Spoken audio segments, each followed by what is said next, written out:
Good evening, everyone.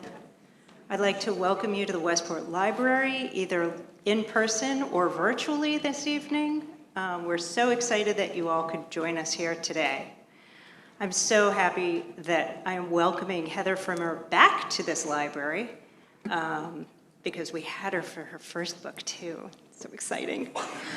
Before I introduce our author and tonight's moderator, I just have a few notes of housekeeping. If you're in the building, please keep your mask up over your nose and mouth per the town's mask mandate, or whatever you'd like to call it. We do have audience members joining us online, and for those watching through Zoom, you can type your questions for Heather at any time during this conversation into the Q&A tab. So I'd love to be able to read your questions out later. And unfortunately, due to a paper shortage in the publishing world, copies of Better to Trust have not yet arrived for this evening. We will notify all purchasers when they can pick up their books. Heather is going to come back to the library to sign them for you. And if you paid for shipping to get them at your home, we'll put those in the mail as soon as they're signed as well. But you will receive an email from somebody from the Westport Library, so keep watching your emails. After this conversation, we will open to audience questions and answers. So if you're here in the building, we will ask you to walk over to that microphone and speak into it. It will be live, it will be hot. You don't have to do anything, just talk into it. It's fabulous. So now that we've gotten all the boring stuff out of the way, who's on stage? Heather Frimmer spends most of her time as a radiologist when not writing novels, or so she says. Better to Trust is her second, and I've heard it's just as good as her debut, Bedside Manners.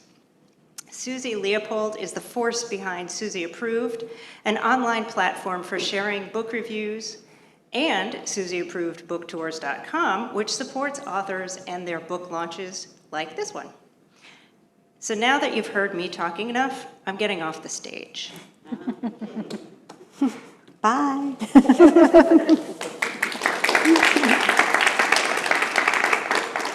Congratulations on the publication of your second book, Better to Trust. Thank you. This book just pulled me right in. I will get into why it pulled me in, but first I'm going to give you a brief synopsis about the book.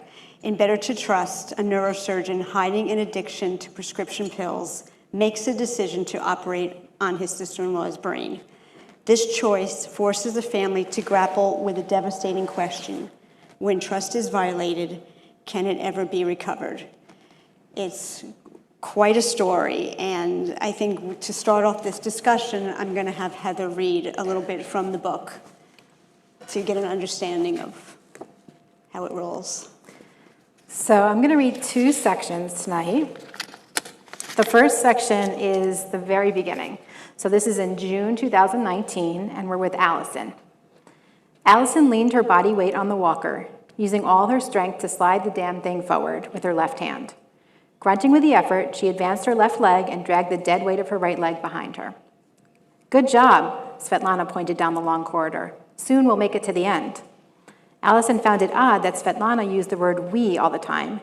She was trying to make it seem like they were in this thing together, on the same team working toward a common goal. But she wasn't the invalid, Allison was. She stopped to breathe. The end of the hallway was only a few hundred feet away, but it seemed like miles. Every step a slow torture. She'd made some progress, and she transferred to Spaulding Rehab Center from the hospital 2 weeks ago, if dragging herself from her room to the next could be considered progress. Let's go. Svetlana slid the walker forward. We can do this. We're not done yet for today. Okay, Allison managed. She was a woman of few words these days. Her thoughts flowed fine, but the connection between her brain and her mouth was tenuous. She'd never even heard of aphasia before this whole thing happened.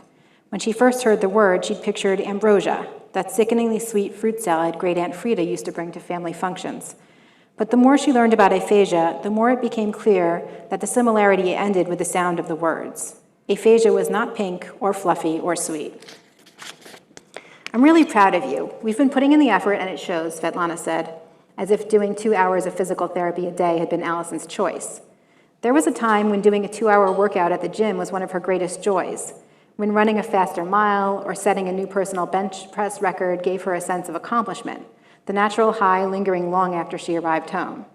Now she dreaded these therapy sessions, knowing the effort it would take to move just a few feet.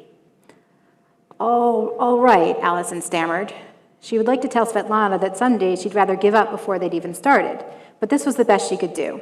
Since learning about her condition, she'd become a self-made expert on aphasia. Trapped with her thoughts, she'd spend hours on her iPad reading books and research papers, personal memoirs from people who'd had strokes or bleeds or tumors and lived to tell their stories, articles from speech and occupational therapists about how to rehabilitate after these devastating events. The YouTube videos of patients with aphasia were horrible to watch, but she couldn't make herself look away. She felt thankful she didn't have the fluent type of aphasia. Those unfortunate souls spouted endless streams of gibberish. They seemed to know exactly what they wanted to say, but the words changed on the trip from their brains to their mouths, the train tracks crisscrossing over each other so that the messages came out mangled and unintelligible. The rails in Allison's brain, on the other hand, were straight but severely damaged. Occasionally, a train finished the journey. Okay and all right had the greatest chance of reaching their destination, but many of them crashed and burned. No matter how hard she tried, she couldn't make the words come out. I have an idea, Svetlana said, stopping at a row of chairs along the wall. We're going to learn to stand up from a chair. Now? Allison wondered why Svetlana introduced new challenges near the end of their sessions when Allison already felt depleted. Svetlana helped Allison maneuver the walker in front of a chair and motioned for her to take a seat. Yes, now. This skill will come in handy, especially once you get home. Allison collapsed into the chair and exhaled, grateful for the brief respite. She considered telling Svetlana she wasn't up for any new tricks right now, but she knew the woman wouldn't take no for an answer. When Grant had said Svetlana was the best physical therapist in town, he must have known she would be a good fit. Tough, aggressive, and no nonsense. No wasn't in her vocabulary. Svetlana lined the walker up in front of Allison and took a seat next to her. Okay, we're going to lean forward, hold onto the walker, and bend your knees, she said, demonstrating the posture. Allison tried to maneuver her body into that position, but it didn't feel right. Before her surgery, her body had always done exactly what she'd asked, but now, even the simplest things were a struggle.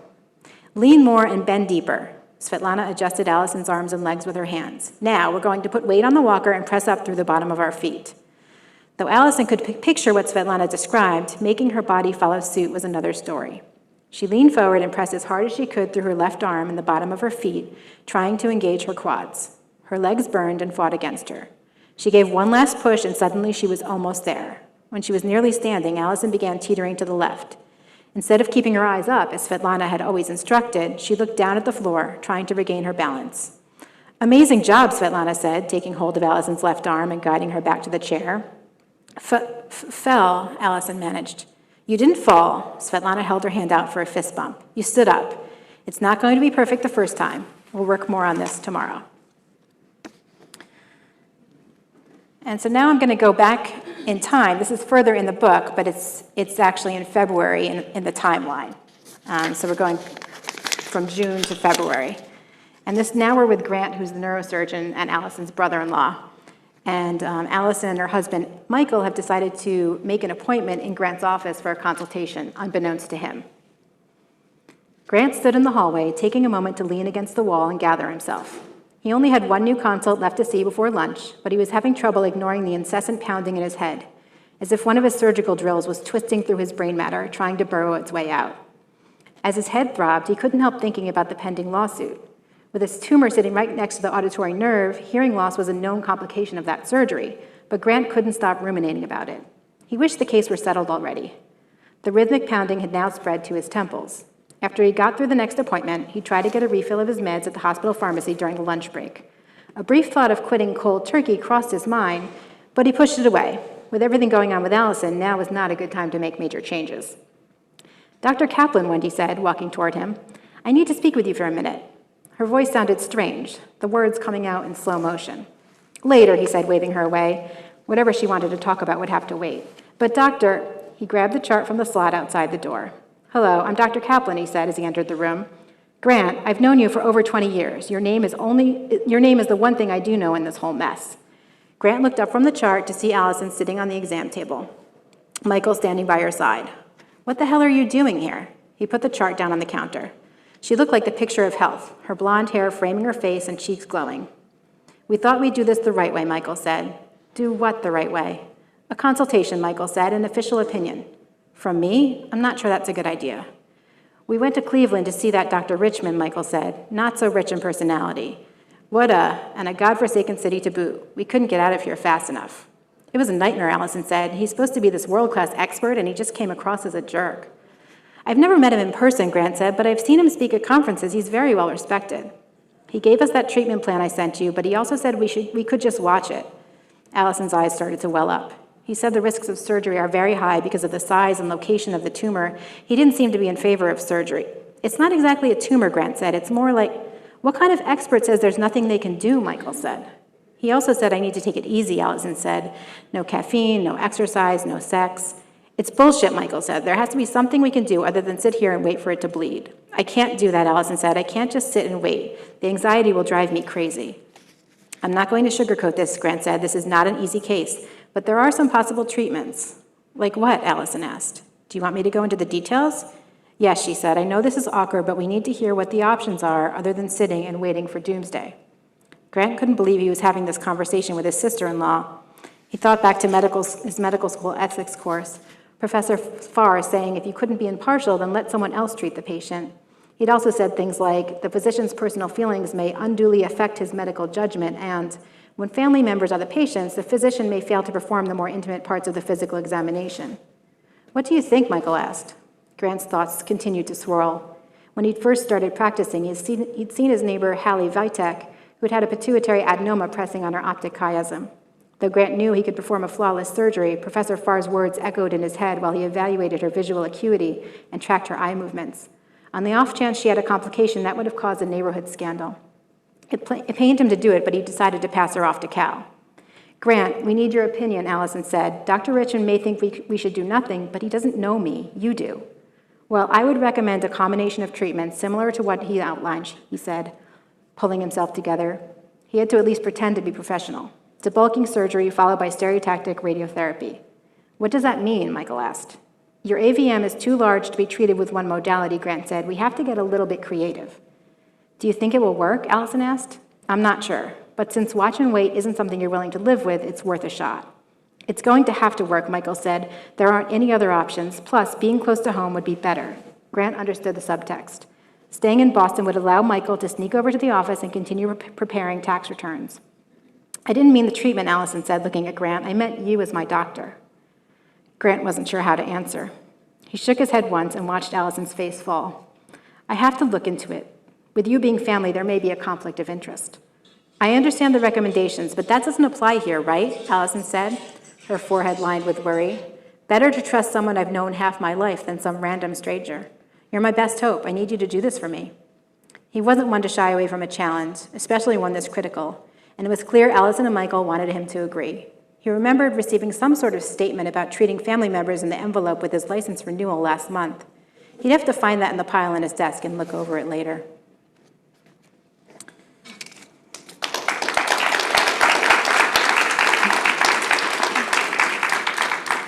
And that's just two points of view. What I enjoyed was the different points of view.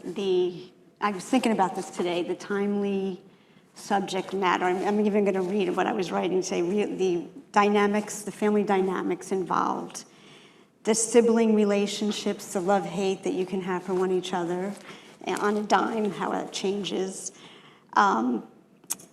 This covers a plethora of topics: addiction, sexuality, family dynamics, teen interpersonal relationships, and it's not thrown at you. It just slowly, you absorb all this when you're reading the book and you're seeing the different characters come to life.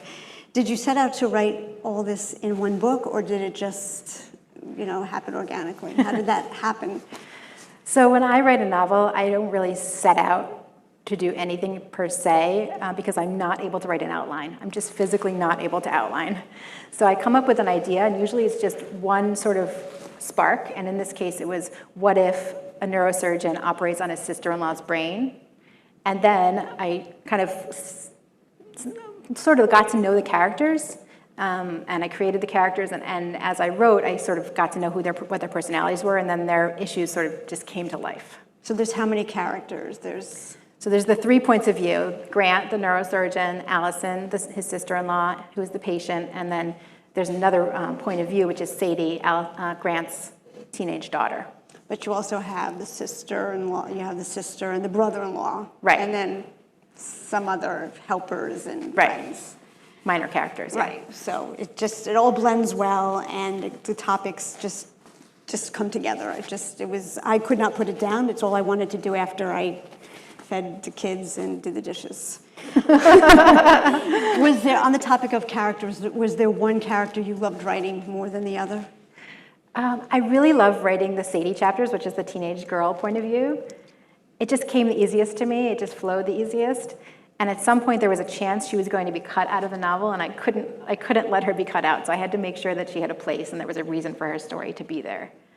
And then there's another character named Nate, who is a 10-year-old boy who's also a theater kid. And so he may or may not have been inspired by someone I know. Did you have trouble writing a teenage character? I mean, I have teenagers, but I don't think that I could write them well. I mean, and even also, another question on top of that is the fighting. There's some fighting. I mean, where did that come from? I was like, Heather? With the teenagers, you mean? Yes, and also with some of the parent stuff that was going on. It was very real. It was almost like some of the stuff you would watch on TV. You know, it was real to me, very real. Oh, that's great, thank you. Yeah, I think with the first book, one of my problems was I tried to make my characters very real, and I tried to make every situation like real life, and then I realized that real life is kind of sort of boring. And so I had to amp up the drama, and I really had to rewrite my whole first book and make every scene more dramatic. So with this book, I had learned that lesson, and I knew that the drama had to be there, or people aren't going to want to turn the pages. The voice was different. It was great. It was raw. I enjoyed it. I loved it. Thank you. So you are a radiologist. How did you choose to write about a neurosurgeon? How did you do that? Well, I knew when I first started writing medical fiction that I wasn't going to write about a radiologist because that would be really dull. It would be someone sitting at a desk with a cup of coffee looking at pictures. So I needed to pick a field of medicine that was a little more exciting. And surgery, I think, lends itself to drama. It just is more dramatic. So that's why I really focused on surgeons in both of my books. And my third book also is going to be an obstetrician, gynecologist, so also a surgeon as well. So how do you do the research for this book, I read a lot. I read a lot about stroke and aphasia. I read a lot about neurosurgery and about addiction and aphasia and disability. I did a lot of reading. And then I also had a lot of beta readers who were experts in those areas. So I had like a speech pathologist, someone who specializes in addiction medicine, various people, all different fields to tell me whether I got it right or whether I needed to fix something. That's amazing because, it was, you think of a surgeon, so it was nice to see a perspective of a surgeon, what their world is like and the pressures, so I appreciated that as well. And you said it in Boston. Any reason why you said it in Boston and not Westport? I mean, right. Again. So I wanted a different setting. I want more for me, really, to make it more interesting to write. But also, I knew Grant had to live someplace where there was like top-notch medicine, and it needed to be like a well-renowned, a very well-renowned place because he's supposed to be the top of his field. He's supposed to be one of the experts in his field. So I thought Boston was suited for that because the medicine there is so cutting edge. And do you find that, pill addiction is a problem within the field, or is there help? Is that something that is, if you're a doctor, that's, a helpline for it, or is that something that's on the rise? Or there is this committee, which I call the Professional Assistance Committee in the book, but it might have different names at different hospitals, but almost every hospital is going to have a resource for physicians who are impaired in some way. So it definitely is something that exists. No, I like that insight because they're people too. You think somebody, you walk in, it's like, oh my God, I'm seeing the surgeon, but they're people too. They live their lives and the pressures, and it was interesting perspective for me. So let's talk about the book. So this is gorgeous. The color, it's just so striking. Did you have any say into this cover design? Yes. So my publisher actually designs the covers herself. She does everything. And she's a graphic designer. So she said to me, what do you see for the cover of this book? Do you have any ideas? And I said, I know I don't want to have the back of a woman's head. Like, I want it to be something different, something interesting, something more, something more like visually striking. And she said, okay, well, why don't you think about it and come back to me with some ideas? And there was a trend of books like this that have like a pattern, a bright colored pattern. And so I thought, well, what if it's a brain? Actually, what I told her was, what if it's a brain coral in the background? And then the title's on top of that. And she said, well, that's an interesting idea. And then she found this pattern. And she asked me, what do you think about the color scheme? And I said, I don't want to do pink again. I want to do something different. How about blue and green? So I did suggest that. And then I also found the font. So I had a big say in the cover, and I love it. It's gotten a really great response. It's great. And I get very excited as a reader when I'm reading. You just read the title in the last passage, so I get very excited when the title pops out when you're reading the book. So how did you come up with the title for the book? So this book had a different working title when I was writing it and when I was actually querying it and trying to sell it. It was called Where the Blame Lies. And then when I sold it to my publisher, she was not enamored with the title. She said, what do you think about the title? Would you be open to changing it? And I said, oh, yeah, I guess so. And so we kind of had a brainstorming session, and the word trust just kept coming up because there's so many trust issues in the book between all of the characters. And so then I Googled trust quotes, and I found a quote that's actually in the beginning of the book. And it's better to trust a man who is frequently in error than one who is never in doubt, and Eric Severid. And so I pulled the better to trust out of that quote, and that stuck. That's great. So you have a full-time job as a physician. You have a husband, 2 kids, a dog. Where do you find the time, to write? You got to do laundry too, and cook. I have someone who does my laundry. I need her number. Where do you find the time to write in the middle of all this? I just sort of find small bits of time here and there, whether it's like a couple hours on the weekend before my kids are awake, or an evening when other people are watching TV. I don't watch a lot of TV, so that's found time. And then on my vacations, I dedicate it to writing. A lot of the time. So I'm actually on vacation this week, and as I'm launching this book, I'm writing the next book. Do you want to, and on talking about your other book, we probably want to know, can you share anything about your next book with us? So my next book, I know, is going to be about an obstetrician who is struggling with an anxiety disorder, who is sued by her patient who had a traumatic birth experience and whose child is disabled. And I can't really share much more because I'm still working with the different pieces and working through the first draft. Wow. And so how did you become an author? Was this something as you were, working, did you always dream of doing this, or how did this happen to you? No, I've always liked to write, but very sporadically. And then when I went to medical school, there really wasn't time through that whole process to do much of anything else. And about now 7 years ago, I just decided to take a writing class, and I have to give major props to Westport Writers Workshop and Chris Belden, because I took a class and I just totally got inspired, and the creative side of my brain started working, and it's sort of been dormant for a long time, and I was inspired to write my first novel, and then I just kept writing. So do you have mentors or some authors that have shaped your storytelling? Who are the ones that you think of when you look back? I've read my whole life. I'm never without a book. So I'm sure every book I've read has somehow, in some way, subconsciously shaped my storytelling. But I definitely, over years and years, have been a big fan of Jennifer Weiner from her first book. And I love the way that her books are so readable and approachable, but they have meaning.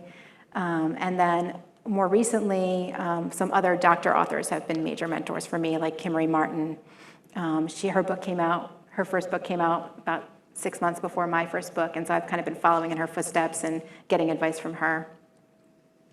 And, I hate to ask authors, what are you reading? Because it's like they have friends and then they forget the friends. So I'm going to ask you what shows, if you watch any shows, what shows would you recommend binging? Because I find that I'm looking for a TV show. I'm like, there's all these things to watch and I can't find anything to watch. So help us out. So I really like a good dysfunctional family, which is why I write those stories too. So I really like The White Lotus. It had a lot of dysfunction and it was like so much fun. And then Shay and I are watching Hacks right now on HBO Max, which is a really good story about a female comedian and a millennial who comes in to help her write new material. It's very, very watchable. So before I wrap it up, so you have time for questions, where can readers find you? Do you have a newsletter? Is there something you can share with everybody? I'm on Instagram, mostly on Instagram at Heather Frimmer, and on Facebook, Heather Frimmer Author, and then I have a website, heatherfrimmer.com.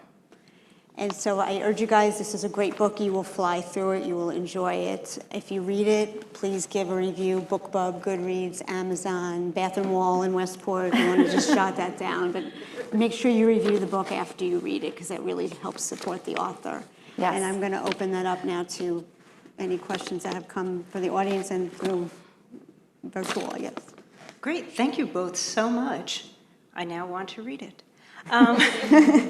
But I'm at work, so I won't. So we have a lot of people typing in from home saying congratulations. So I'm not going to read everybody's, but a lot of people are very supportive. And then I do have a few questions. One is, hi Heather, congratulations. Better to Trust is so good. Those were all in caps. Each voice is so distinct and compelling. How were you able to tap into each voice so successfully? And do you think it could be attributed to your research, or do they speak to you in some way? Oh, I think none of the people in the book are based on specific people, but I have known some surgeons who are similar to Grant, so I think it was easy to tap into Grant's energy. And then Sadie, for me, just as I said, Sadie just came naturally. Like, I just loved writing her. It was so much fun to write a teenage girl perspective. And I think Allison was the hardest one to get. Actually, the Allison chapters I originally wrote in first person. And it wasn't until I had a full draft and I'd revised multiple times that I realized and was convinced by others that it just wasn't working that way and that I needed to change it to third person like the rest of the chapters. And once I did that, it was much easier to make her chapters work. Thank you. And if anybody in the library has any questions, please remember you can walk over to that microphone on the side of the room and we will call on you. Nobody's moving. Okay, so another question from those of you at home. When creating characters, do you ever allow yourself to write about people you know and then disguise them to be unrecognizable? Or do you write them so they emerge purely out of creative inspiration? I think that my first book, Bedside Manners, had a lot more people who were loosely based on real people I know. And this one really wasn't, because, and just like this one also was more outside of my comfort zone in terms of the medical details, it also was, the people really were created out of thin air. So I used up all my people in the first book. Oh my. So you've talked about how you write during like off times from other things, but do you have, like when you get to a point in the story that you're sort of stuck, what do you do then to like get past that hump and move on? Well, the Westport Writers Workshop is one of my main resources, so I definitely will bring the previous chapter there and then ask people for help or ideas. Maybe I'll move on to another chapter later in the book and then come back to it later once I've sort of had a chance to think about it. I tend to write sequentially, but sometimes I do hit a speed bump and then I just need to like leave it alone and move on and then come back to it later. Cool. Any questions from the audience out here? Susie, I know you have other questions for Heather. Oh, great. So, do you have a favorite character, and Did you draw on any personal attributes in each character, or does that just naturally happen while you're developing a character? Because it's hard to imagine writing and not doing that, but I wonder if you've done that. And do you see yourself in Yeah, oh, I see all what of you're the saying. characters, Yeah. in any of the characters, or parts of you? I mean, in Bedside Manners, I think there was a lot of me and Marnie a lot. But in this book, not as much. I mean, Nate really was inspired by one of my children, but I'm not really in this book. I guess I was wondering when you said you loved writing Sadie so much. Yeah, maybe Sadie is me as a Do teenager. you draw from experiences you had as a 16-year-old, or does that I mean, not in some happen ways, when you... like there's definitely pieces of me in this book. Like for instance, Sadie, there's a major scene in the book that takes place at the Museum of Science in Boston, and I worked there when I was in college. And then Sadie is a competitive ice skater, and I was a competitive ice skater. So I put like pieces of me into every character, really, into every book. Right. But this one is definitely doesn't draw from my life as much as the first one. And I also wonder what experiences you've had with surgeons during your residency. Didn't you have some? In all of these You definitely know what I'm talking about. individuals. Okay, so we have some more from the at-home audience. Did you find your editing process was different for your second book as opposed to your first book? The editing process. Yeah, well, the first book, I definitely had to do that major overhaul to make everything more dramatic. But with this one, I really created a more complex story structure because I have 2 separate timelines and 3 points of view, and everything has to like weave together. And so it did require some editing once I finished to make sure that the timeline really worked and that the story kind of was woven properly. So the revising can be challenging. I like the drafting better than the revising. And I have another one. How did you find, or do you find, your beta readers? I have a feeling that you have a fan online who might be Interested? interested. Some are family and friends, but also I'm in a Facebook group called Physician Moms Group. It's all female physician moms. And that's where I found a lot of the beta readers, specifically like the ones who are like addiction specialists and neurologists and neurosurgeons and all of those things. So that's been a great resource, especially for medical fiction, because I want to know that whatever field I'm writing about, I'm getting it right. Great. Susie, do you have another question? How did you get Boston right, not living there? How did I get Boston right? I went to college in Boston, and my dad actually grew up in Boston, in the Boston suburbs, so I've spent a fair amount of time there growing up, and then I just use Google Maps. That's actually very important. I've read a lot of books that have sort of mappy sections that have nothing to do with the towns that they're in. So I applaud that. I think more authors can do that too. And now we have a question from the audience here. So I have a question. You said that when you start writing, you don't ever do an outline. But in the book, there are multiple timelines and points of view. Do you keep that all in your head, or as you're writing, does an outline sort of create itself? So I use this writing program called Scrivener, and so instead of just being one long like Word document, it's actually broken up into chapters, and each chapter you can put like a little note as to what's going on in that chapter, and then you can also view it in like a note card view, like a corkboard, and then you can move things around. So it makes it more visual and easier to keep track of what's going on, even though I don't have an outline existing. But it's not that I completely don't outline. I don't outline at the beginning, but as I get to know the characters and I start writing forward, I usually have like 4 or 5 chapters in advance outlined. Like I know what's going to happen in those next 4 or 5 chapters. And I didn't know that you were a competitive ice skater, so now you're an author, a competitive ice skater, and a radiologist. Yes, but that doesn't mean I was any good. I just want to encourage everyone to enter the raffle. If you haven't put your name in the raffle, it's over there in that little vase. And there's 3 prizes that we're gonna give out if people haven't put their name in. Everyone put their name in? It's right over there, that little vase. Just put your name in the vase. And then I want to say happy birthday to my father-in-law. Happy birthday. Wonderful. Do we have any other questions from the audience? Fabulous. Oh, Cheryl, you're going to have to go to the microphone, though. Go Cheryl. Sorry, we have to Go make Cheryl. it so that everybody at home can hear you, too. Vamp. The mic is taller than I am, so I Just, resent if you that a just little stand bit. close to it, it'll be fine. You can leave the mask on when if you get closer to it. Don't worry, I'm right here. I have to know, do you write from the beginning to the end or the end to the beginning? I write from the beginning to the end. But do you all, Even with this book with the multiple timelines, I didn't write the two timelines separately. I just wrote from the beginning to the end, going back and forth. but do you know your end before your beginning, or you really I never come know to the it? end until I'm almost there. And then I revise it. That's great. Well, I enjoyed your first book very much, and I just got a note that I didn't have this book yet. So I was really upset I couldn't read it before I came tonight. Oh. But this is great. Thank you. Really great. Thank you. Mazel. Thank you. Great. Well, if that's it, we'll just wait for everybody to do that. Is there anything else, Heather, that you would like to tell your adoring fans at home? No, I just want to thank everyone for all of the support. It really means a lot.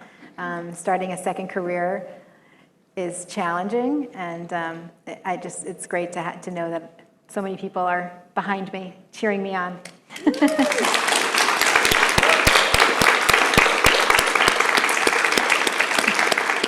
Great, and since people are still putting their names in for the drawing, and unfortunately those watching from home cannot enter the drawing, I am going to thank everybody watching from home for joining us this evening. And remember that you can purchase your copy of Better to Trust. Give yourself a little lead time, though. We're having a little paper shortage in the world. Or borrow a copy from the Westport Library. And remember to watch westportlibrary.org for future and recorded events from the past. And thank you all for coming.